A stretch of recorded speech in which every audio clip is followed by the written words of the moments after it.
Bueno, pues saludamos ya a nuestro invitado de hoy. Él es el presidente de Ecuador, Rafael Correa. Presidente, muy buenas noches. Buenas noches, Ana. Gracias por esta invitación, gracias a Televisión Española, gracias a España, que nos recibe siempre con mucho cariño. Un saludo a todos los españoles y muy particularmente a los latinoamericanos y ecuatorianos viviendo en este querido país. Son muchos. Sí. Usted está aquí en España dentro de una gira europea que la ha llevado por diferentes países, entre ellos Italia o Alemania. Allí se reunió con la canciller Angela Merkel. ¿Qué tal? ¿Cómo fue la sintonía? Porque sus políticas económicas son bastante distintas. Bueno, pero hay un respeto mutuo y como respetamos a todos los países, pese a los gobiernos de los respectivos países, pese a las coincidencias o diferencias ideológicas que pudiéramos tener. La gira fue muy exitosa. Nos hemos reunido con la canciller Angela Merkel, con el presidente de la República Federal Alemana, el presidente de la Cámara Baja, alcalde de Berlín. Hemos tomado contacto con inversionistas alemanes, fue una visita oficial a Alemania. Aprovechar esa visita oficial hemos querido pasar por Italia, por España, agradeciendo a nuestros migrantes, porque ustedes saben que ellos votan, incluso tienen representantes a la Asamblea, y el apoyo que nos han dado es extraordinario. Aquí en España hemos alcanzado 83-84% de los votos. Enseguida vamos a hablar de su reelección, y 6 presidente, de 6 asambleístas que ha del exterior. sido una reelección además por una mayoría histórica. Pero quiero seguir ahondando sobre todo en el aspecto económico. Aquí en España son muchos los que achacan parte de los males que estamos sufriendo a la señora Merkel en cuanto a recortes, reducción del déficit, reformas estructurales. ¿Cómo se ve la crisis que estamos padeciendo en Latinoamérica y qué cree usted, que aparte de presidente es doctor en economía, que está fallando? Yo solo les digo, no repitan los mismos errores que nosotros cometimos. Esta crisis es calco y copia de la crisis de la deuda a inicios de los 80 en América Latina, donde no es que se nos prestó dinero por parte de la banca internacional por solidaridad, era porque tenía exceso de liquidez. ¿Les suena conocida la historia? Los organismos internacionales, la burocracia internacional, siempre heraldos de los intereses de este capital financiero, se inventaron la estrategia del endeudamiento agresivo. Entonces, que había que endeudarse agresivamente para salir del subdesarrollo. En realidad, estaban haciéndonos funcionales a las necesidades del capital internacional porque había exceso de liquidez. ¿Y por qué había exceso de liquidez? Por los dos choques petroleros, incrementos fuertes de los precios del petróleo. Los países árabes tuvieron gran ingreso petrolero, los colocaron en los bancos del primer mundo. Los bancos del primer mundo no tenían dónde colocarlos y lo vieron con buenos ojos a América Latina. Y antes del 76, por ejemplo, el siglo pasado, no iba un banquero ni de turista a América Latina. Y de repente empezó a haber las filas de banqueros para prestar para cualquier cosa, incluso para armas y a dictaduras militares. Y el Fondo Monetario, Banco Mundial, el endeudamiento agresivo, en buena hora. Así es la salida del subdesarrollo. Bueno, tanto salimos del subdesarrollo que en el 82, cuando México se declaró incapaz de pagar, cesaron los créditos, que había sido la fuente de crecimiento, empezaron a exigir esos créditos, el pago, y las tasas de interés, que eran flotantes, pasaron del 4 o 6% a más del 20%, ¿no? En el caso de Ecuador, perdona que le interrumpa, sí, señor presidente, lo que usted hizo directamente es, digámoslo así, identificar esa deuda que usted considera ilegítima. Eso fue después. Y no pagarla. Pero mire, como dice Mark Twain, banquero es ese tipo que te presta el paraguas cuando hace sol y te lo quita cuando empieza a llover. Nos quitaron el crédito, nos subieron las tasas de interés y vino el paquete de salvamento, el Fondo Monetario, exactamente lo que está pasando en Europa, pero con tremendos programas de ajuste, de austeridad, cartas de intención, para que nada quede en el país, sino que lo que entraba por un lado, por parte de esta burocracia internacional, saliera por el otro para pagar la deuda comercial con los bancos privados. No era otra cosa, no se quería superar la crisis lo más rápido, se quería garantizar el pago a los bancos privados y lo lograron. Pero obviamente profundizando la crisis, sin crecimiento, sin empleo, la crisis duró más de 10 años. Iniciamos los 90 en Ecuador con los mismos niveles de ingresos per cápita del año 76 y vemos que exactamente lo mismo está ocurriendo en Europa. Así que lo único que les pido es, les digo, aprendamos de la historia, vean lo que sucedió en América Latina. Usted esto ha hablado, imagino, con Mariano Rajoy, con diferentes presidentes de países como Grecia, Irlanda o Portugal, me consta, porque bueno, lo he leído. Lo dije en la cumbre de Cádiz, ¿no? La cumbre iberoamericana de hace unos meses, lo dije, no cometan los mismos errores que nosotros cometimos. Los latinoamericanos somos expertos en crisis, no porque seamos iluminados, sino porque las hemos sufrido todas. Y nos sabemos de memoria estas recetas que, insisto, no piensan en el ser humano, Yo no estoy criticando gobierno, estoy criticando sistemas. No piensan en el ser humano, piensan en el capital y sobre todo en el capital financiero. Señor Correa, ¿cómo están actualmente las relaciones entre Ecuador y España? Muy bien, pero déjeme contestarle la pregunta que usted me hizo. Nosotros renegociamos nuestra deuda en el 2008, porque a partir de esa crisis, para que vea, en 10 años Ecuador pagó en términos netos cerca de $2.000 millones en plena crisis a la banca internacional, y pese a eso se nos triplicó la deuda. Por la capitalización de intereses, las malas renegociaciones, etc. Se demostró que eso era absolutamente ilegítimo e ilegal, y por eso dijimos no pagamos y recompramos la deuda a precio de mercado, sin perjudicar a los tenedores, pero sin beneficiarlos tampoco. Vamos a seguir hablando de temas económicos, porque como bien sabe es un tema de interés nacional e internacional también, pero respóndame la pregunta de las relaciones España-Ecuador. ¿En qué situación se encuentran? Son muy buenas. Acabo de hablar con el presidente Rajoy para saludarlo. Está en un muy buen momento las relaciones bilaterales. Por supuesto, preocupados por lo que ocurre en España, pues en lo que podamos servir, pues siempre pueden contar con nosotros. Otro tema ineludible y también relacionado con la crisis son los desahucios que afectan aquí en España a miles de familias, tanto españolas como de otras nacionalidades, entre ellos hay muchos ecuatorianos. Me gustaría saber si tienen algún tipo de conversación con el gobierno español sobre este asunto y de qué manera está Ecuador ayudando a sus compatriotas con este problema. Insisto, somos muy respetuosos de todos los gobiernos, más aún de un gobierno de un país tan querido como España, pero usted lo ha dicho o lo ha preguntado, en esto están involucrados miles de ecuatorianos y tenemos que defender a nuestros compatriotas. Yo no critico gobierno, critico sistemas. La ley de desahucio en España tiene más de un siglo. Bueno, están ahora intentando hacer modificaciones. Acaba de salir adelante una ponencia en la Comisión de Economía, se aprobó ayer con los votos del Partido Popular, que es el partido del gobierno. De hecho, el gobierno del presidente Rajoy ha hecho avances para flexibilizar un poco esa ley. Pero esa ley es un completo abuso del capital sobre los seres humanos. Yo diría que es hasta inmoral. Es que nos imponen cosas como que son leyes naturales, leyes físicas, ineludibles. No, es simple y llana explotación. Todo el riesgo, todo el costo de la crisis sobre los seres humanos. Imagínense, cuando tenían exceso de liquidez los bancos y los banqueros, hasta buscaban a los ciudadanos para colocarles crédito. Vino la burbuja inmobiliaria, ellos mismos avalaban las casas, las valoraban. 300.000 euros, ten 350.000 para el coche y para los muebles, porque tenían, no por solidario, porque tenían exceso de liquidez y el negocio de los bancos es colocar el crédito, no retener esa liquidez.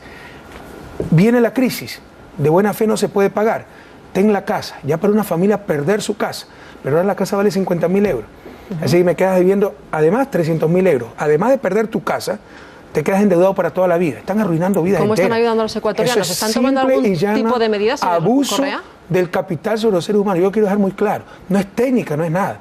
Esas leyes son abusivas, yo diría criminales. Pero en todo caso, ¿cómo estamos ayudando? Con asesoría hemos asesorado a miles de ecuatorianos, hemos realizado consultas jurídicas, etcétera, diferentes estamentos europeos, instancias jurídicas, les estamos dando asesoría legal, como ya mencioné, y hemos hecho una investigación muy profunda sobre esos contratos, y lo que hemos encontrado es horroroso. O sea, son contratos, además de que la propia ley es inmoral, los contratos son tremendamente abusivos. Hay cláusulas como, por ejemplo, y después de firmar este contrato podemos cambiar todo sin avisarle. Básicamente eso es lo que dicen ciertas cláusulas. Día a día son un horror. Lo estamos contando, señor Correa, en los informativos. Como sabe, este programa se ve no solamente por el canal 24 Horas, por la 1 de Televisión Española, también por el canal internacional.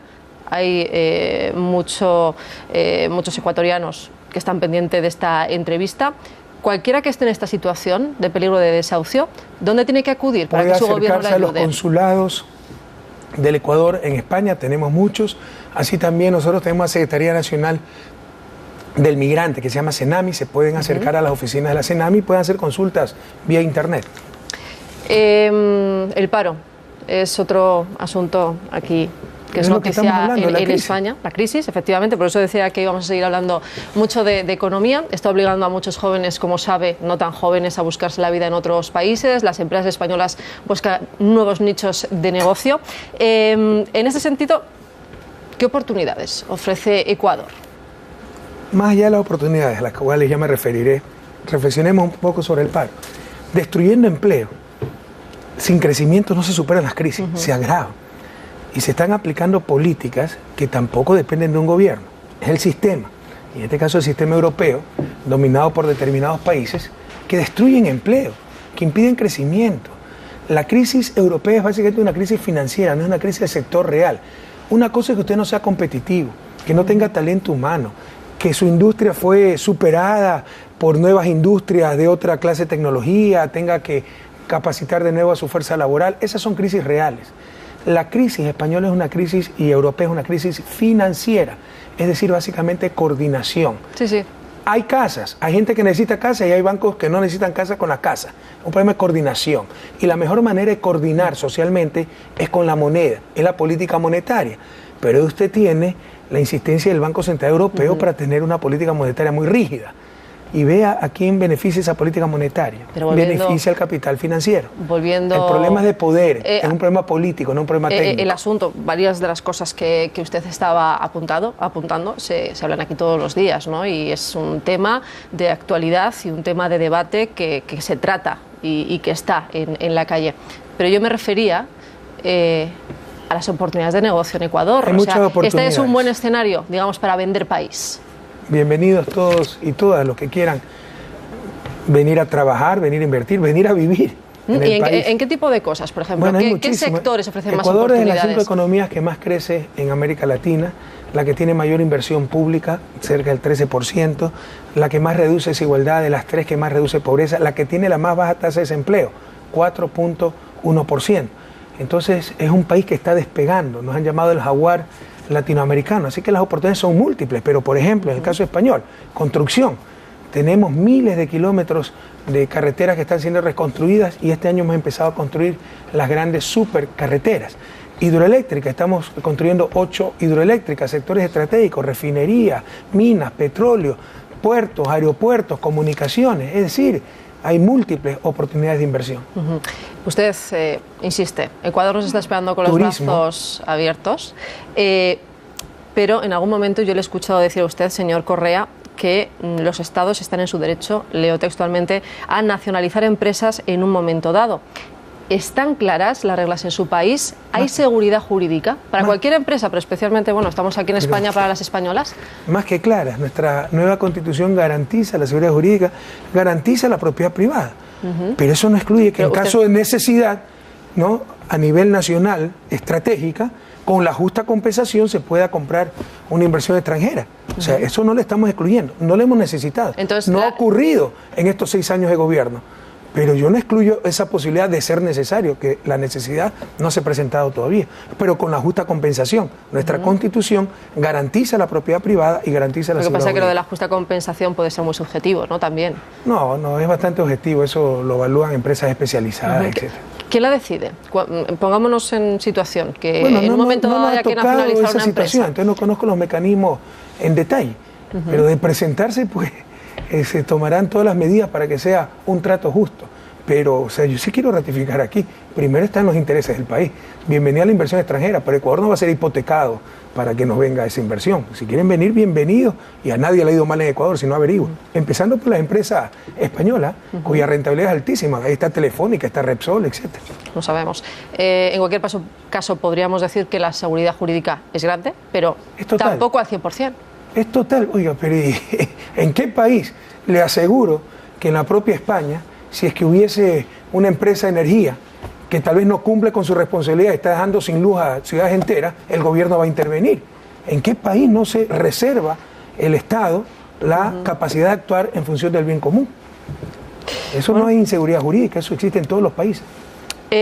Apuntaba usted antes a la reelección hace apenas unas semanas y decía yo que había sido una reelección por una mayoría histórica. En 2017, que es cuando se deben celebrar nuevas elecciones en Ecuador, usted ya ha avisado de que no va a estar, que no se va a presentar. ¿Es una decisión irrevocable? Bueno, es que no solo he avisado, eso lo dice la Constitución. Nuestra Constitución tiene tan solo 2 términos, bueno, consecutivos o no consecutivos. En nuestro caso hemos ganado la reelección consecutivamente y este es mi último término de acuerdo a la Constitución de la República. ¿Y no hay posibilidad de que usted, como se ha modificado ya en otras ocasiones, quizás el problema aquí ha sido el despiste entre la Constitución del año 1998, que fue la última que modificaron, y esta última, insisto, Bueno, pues yo pensaba que había No le entendí bien el término despiste, ¿qué significa? No, despiste, simplemente es que yo tuve ocasión de hojearme la Constitución del año 98, la última modificación que usted hizo en la Constitución en el año 2008, si no me falla la memoria. La nueva Constitución del 2008. Simplemente eso, pero claro, como también las constituciones, bueno, en cualquier momento se pueden cambiar. Ha habido países como Venezuela, por ejemplo, que ha cambiado, Hugo Chávez en su momento cambió la posibilidad de poder pues presentarse un nuevo mandato. Por eso también se lo quería preguntar. Una constitución en este caso no es inamovible, pero en este caso no se lo plantea. Así se la pueda cambiar, este es mi último término. Es su último término, bueno, queda claro. Vamos a quedarnos de momento... Y no se necesita cambiarla en ese sentido, por si acaso. Creo que el sistema es bastante bueno. Que quede claro, ¿Sí? Que en ese sentido no piensa usted cambiarla. No hay planes en eso. Vamos a quedarnos en el presente, pero hacer algo de memoria. En su primer mandato sigo con los cambios y con las reformas que usted impulsó. Una asamblea constituyente que se creó para reformar la Constitución. En la segunda, una reforma del sistema judicial. ¿Qué otras reformas nos va a deparar bueno, pues este tercer mandato que está a punto de comenzar? En este mandato incluimos 3 ejes. Es el eje cultural, que siempre estuvo presente, pero lo hemos puesto expresamente. Y creemos que un país que es dominado culturalmente pues tiene graves problemas, ¿no? Es neocolonialismo, queremos defender lo nuestro, pero no solo eso, con una visión moderna. La economía cultural es tremendamente importante, ¿no? La industria cultural, que es una industria muy sana, no es como la industria de cigarrillos que le daña la salud, sino libros, películas, etcétera, ¿no?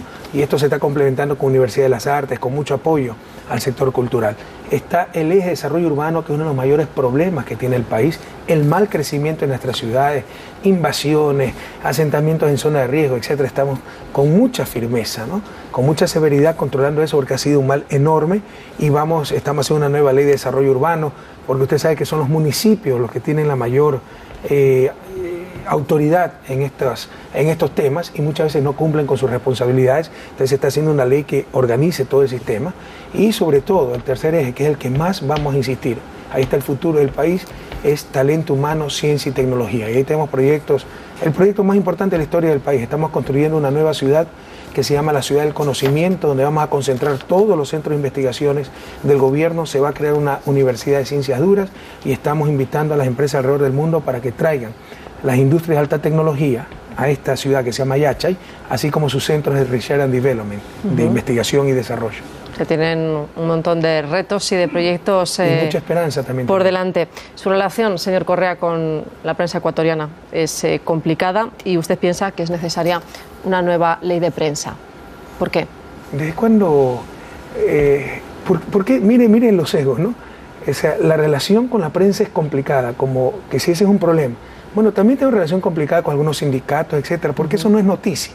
Ahí usted ve implícitamente cómo ya se reconoce que son un poder fáctico. Pero fíjese que es una pregunta de acuerdo, que yo creo que es de obligado cumplimiento, una respuesta por su parte, para que usted se explique libremente por qué considera que es necesaria esa ley de prensa. Hay gente que considera que no, en Ecuador y aquí en Europa. Simplemente queremos saberlo, que usted nos lo explique. En Europa no tienen ley de prensa. Pues la verdad, la prensa está... bueno, la verdad que yo creo que aquí, señor Correa, la prensa en el sentido al que usted se refiere cuando quiere bueno, pues ponerle coto, permítame la expresión, no es igual que en Ecuador. Yo estoy seguro que no es igual. Aquí tiene mucho más ética y profesionalismo. Hay democratización. Por ponerle un ejemplo, aquí esto empezó hace 60 años, la televisión pública. Ecuador empezó hace 4 años. Antes todo era privado. Entonces, por fin está habiendo algo de equilibrio. ¿Cuál era la estrategia?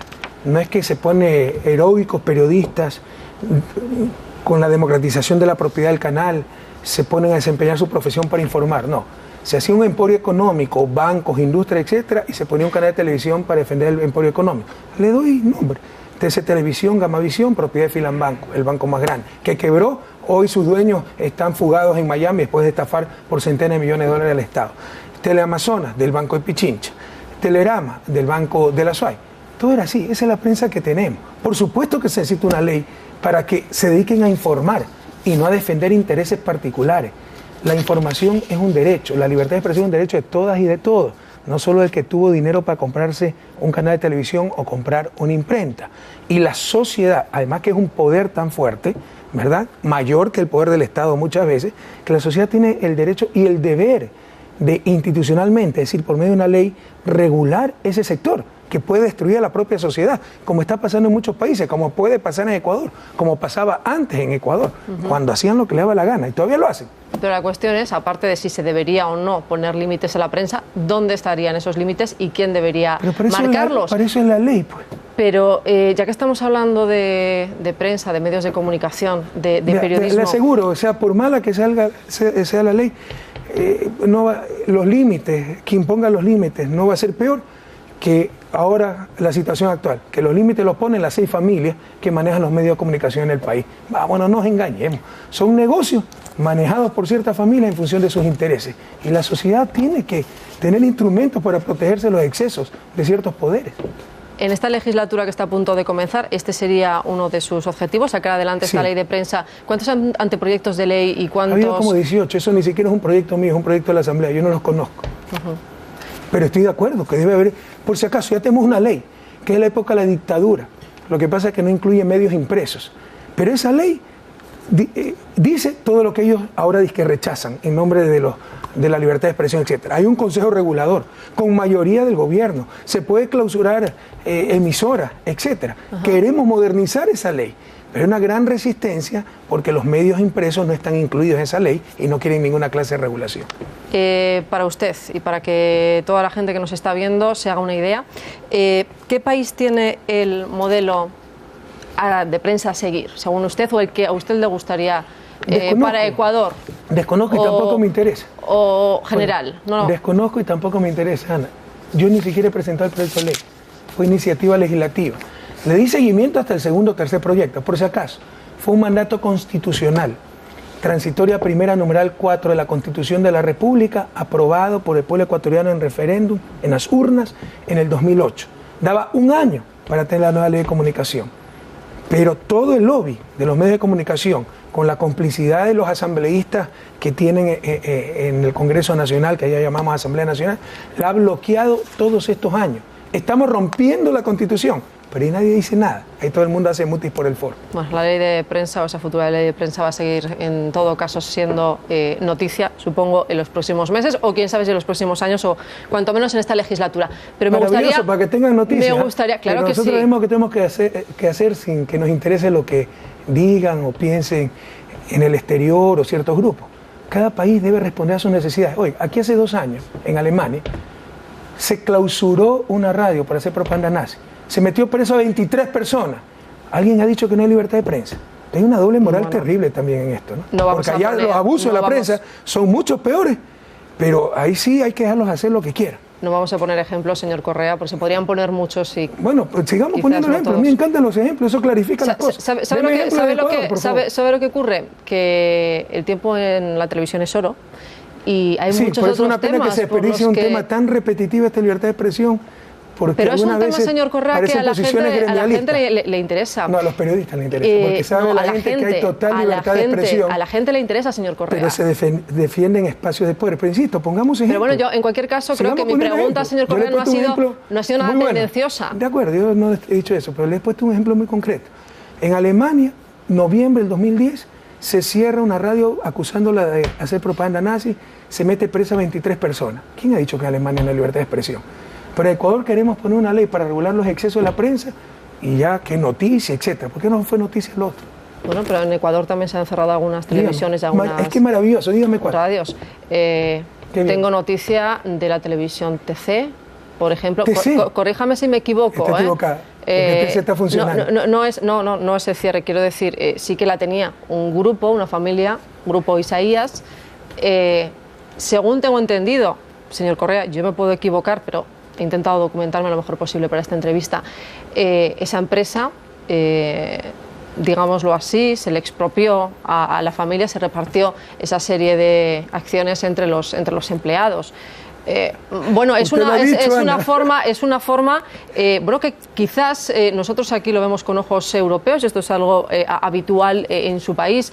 O sea, yo de verdad no quiero prejuzgarlo en absoluto, pero es que no quiero que ponga ciertos ejemplos, porque cuando se podrían poner muchas otras. Pídanosla y le enviamos la correcta información. Ese canal es el que le acabo de dar el ejemplo. Era del más grande banco del país, que quebró. Sus dueños huyeron vendiendo 600 millones de dólares. Hemos cobrado esas deudas incautando no solo TC, 200 empresas. Hemos tratado de vender TC y se le ha vendido una parte a los trabajadores. Generalmente, pero señor Correa, en cualquier cosa, en cualquier problema, suele haber dos versiones. Esa es la suya. Sería interesante también conocer la otra. Aquí lo puede ver, pero en todo caso, fíjese el doble estándar. Es mejor que la tengan banqueros pillos, fugados, con orden de prisión, que estafaron con 600 millones de dólares al pueblo ecuatoriano, a que la tenga el gobierno con los trabajadores.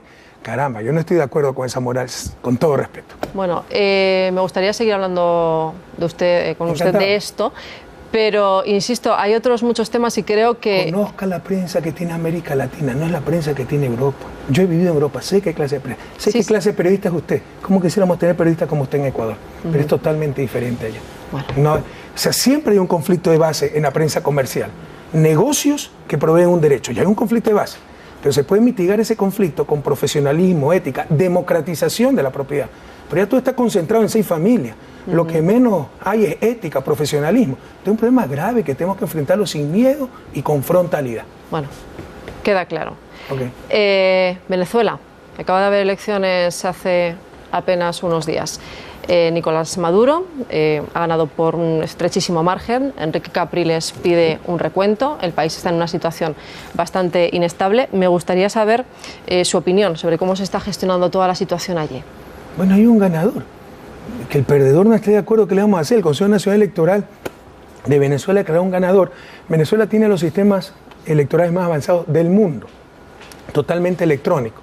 Entonces no tengo por qué dudar de esos resultados. Si me preguntan a mí, que revisen lo que quieran, pero eso ya es decisión de los venezolanos. Lo que yo sí le quiero decir, Ana, usted sabe, nosotros tenemos información como gobiernos, etcétera, que siempre se intentó eso. Si Chávez, cuando le ganó a Capriles, le ganaba con 2 o 3 puntos, hubieran hecho lo mismo. Felizmente ganó con tal diferencia que no les quedó otra que aceptar la derrota. Ahora la diferencia no es tan grande y pudieron aplicar los planes que siempre tuvieron. Pero nosotros no permitiremos como UNASUR, en estos momentos se está reuniendo UNASUR en América Latina, en Sudamérica, no permitiremos como UNASUR que se desestabilice a Venezuela. Ahora que no está Chávez, a usted, muchos ven en usted, mejor dicho, efectivamente, muchos le ven así. Entonces, a mí me gustaría saber si usted se ve con esa responsabilidad. Mira, y si le supone algún tipo de, bueno, pues, no sé, algo que quiera contarnos. Respeto mucho al rey Juan Carlos, al príncipe, a la reina, etcétera, pero usted sabe que en Latinoamérica no tenemos monarquía, no tenemos herederos, ¿ya? Y lo que tenemos es líderes que representan a sus pueblos y que son capaces de dar la vida por el bienestar de nuestra gente. Y estaremos donde seamos más necesarios. Creo que nadie busca protagonismo, ni el propio Chávez, a quien conocí muy bien en vida y fue una de las personas más atacadas, más linchadas mediáticamente que he conocido, tal vez la que más he conocido, después sigo yo seguramente. En todo caso, nadie buscaba protagonismo, todos buscamos servir a nuestra gente. Entonces entiendo que no se siente su sucesor en ese sentido. Yo me siento un servidor del pueblo ecuatoriano y del pueblo latinoamericano. Bueno, pues señor... Y estaremos donde más necesarios seamos.